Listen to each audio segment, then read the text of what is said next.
warahmatullahi wabarakatuh. Di sini saya akan menjelaskan beberapa materi yang saya pelajari tentang sejarah desain.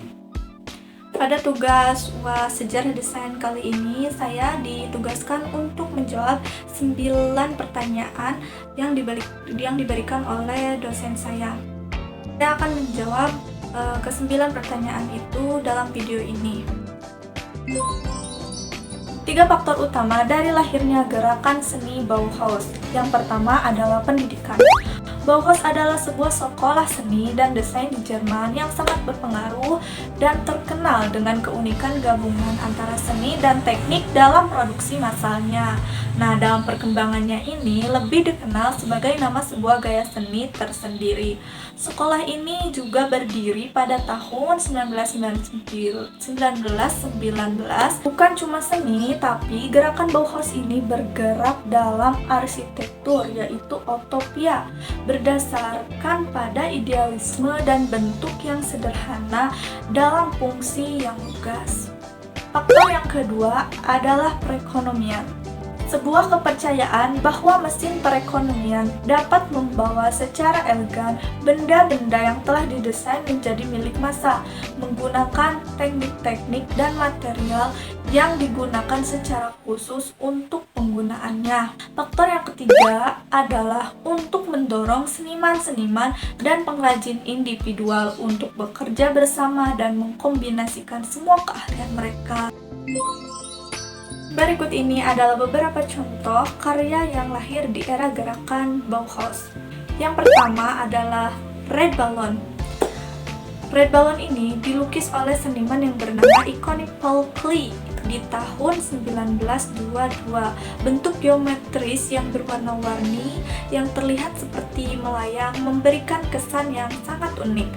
Satu lingkaran yang mencolok pada ornamen ini membentuk kotak-kotak dan membuat fokus terletak pada balon itu.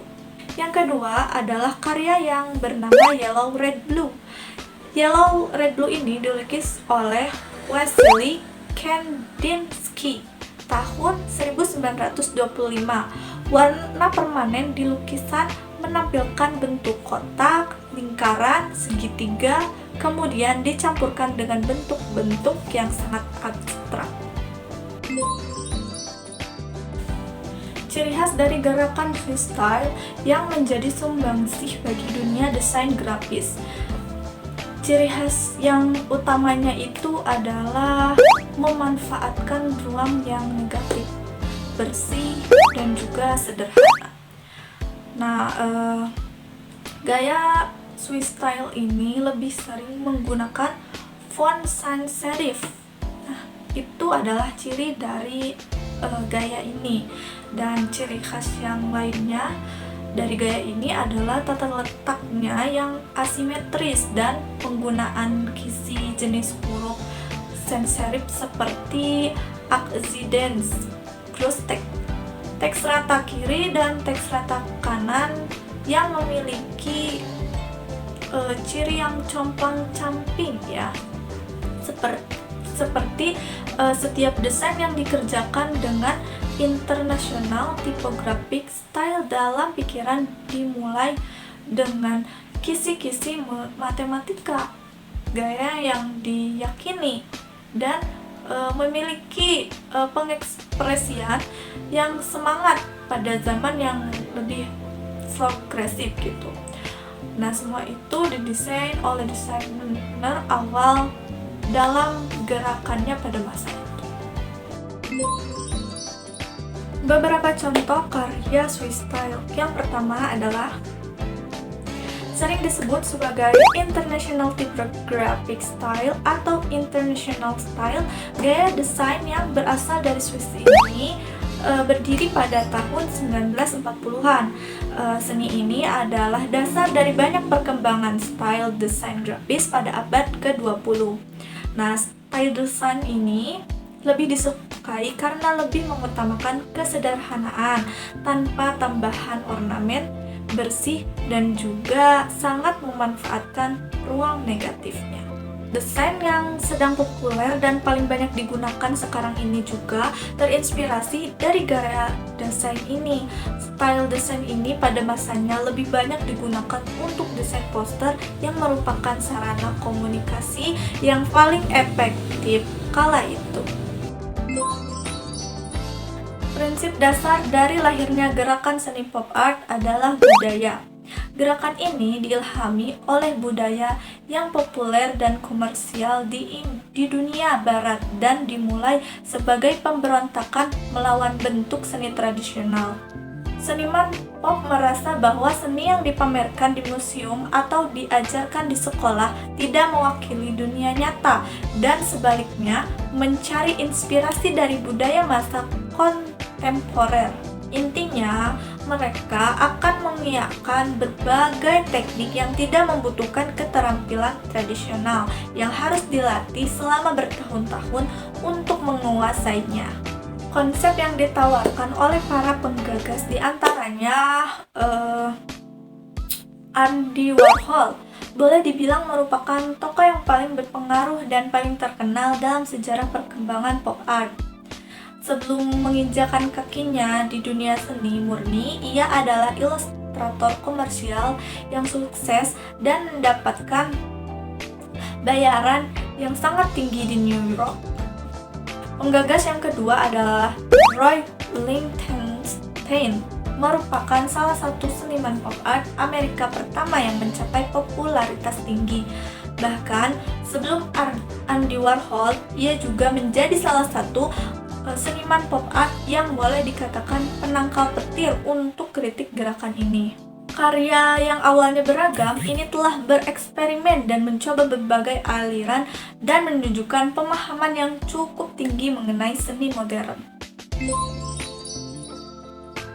Beberapa contoh karya pop art dari tokoh-tokoh pop art, di antaranya yang pertama adalah karya yang berjudul Campbell Soup Cans, karya dari Andy Warhol, sebuah rangkaian serigrafi dari kaleng sup Campbell yang menjadi ikonik pada era konsumerisme. Yang kedua adalah karya yang bernama Worm. Karya ini adalah karya dari Roy Lichtenstein, sebuah lukisan yang mengambil gaya komik dan mengeksploitasi teknik tepi bergaris yang sangat khas.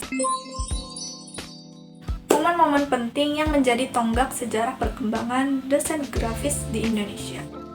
Nah, momen-momen penting itu diantaranya pada tahun 1990-an, desain grafis di Indonesia mengalami perkembangan yang sangat pesat.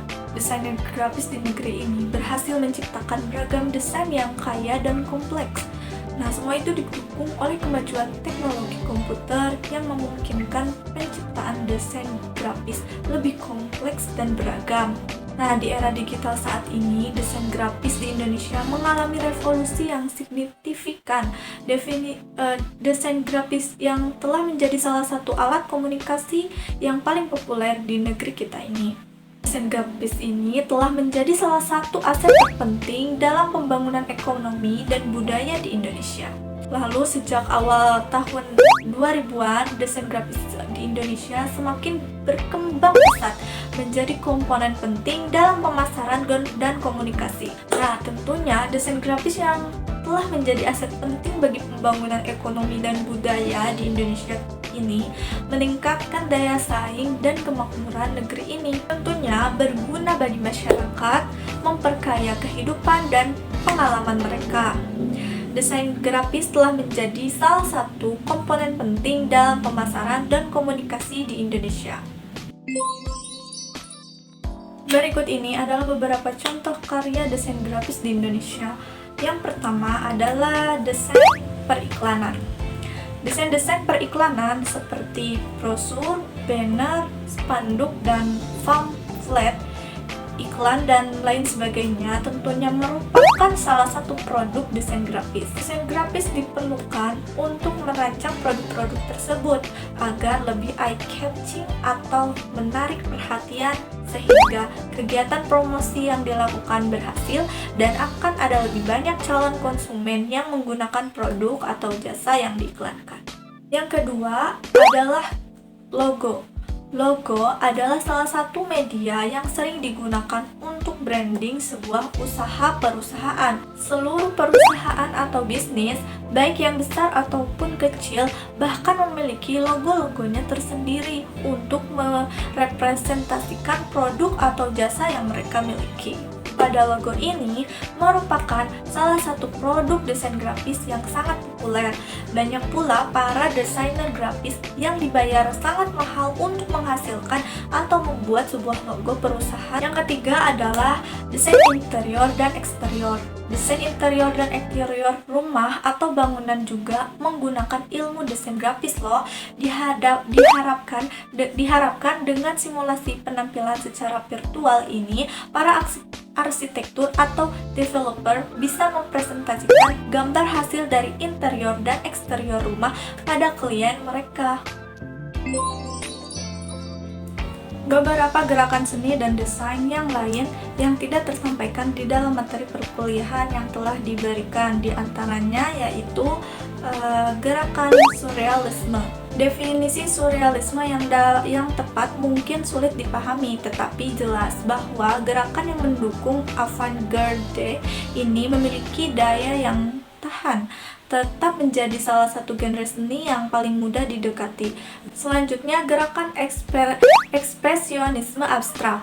Abstrak ekspresionisme merupakan gerakan seni rupa Amerika yang pertama meledak dalam skala internasional. Gaya seni ini mengambil spontanitas surrealisme dan menyuntikkannya dengan suasana gelap trauma pasca perang. Itulah tadi penjelasan materi dari sejarah desain yang telah saya pelajari. Kurang dan lebihnya saya mohon maaf, dan terima kasih telah menonton video saya. Wassalamualaikum warahmatullahi wabarakatuh.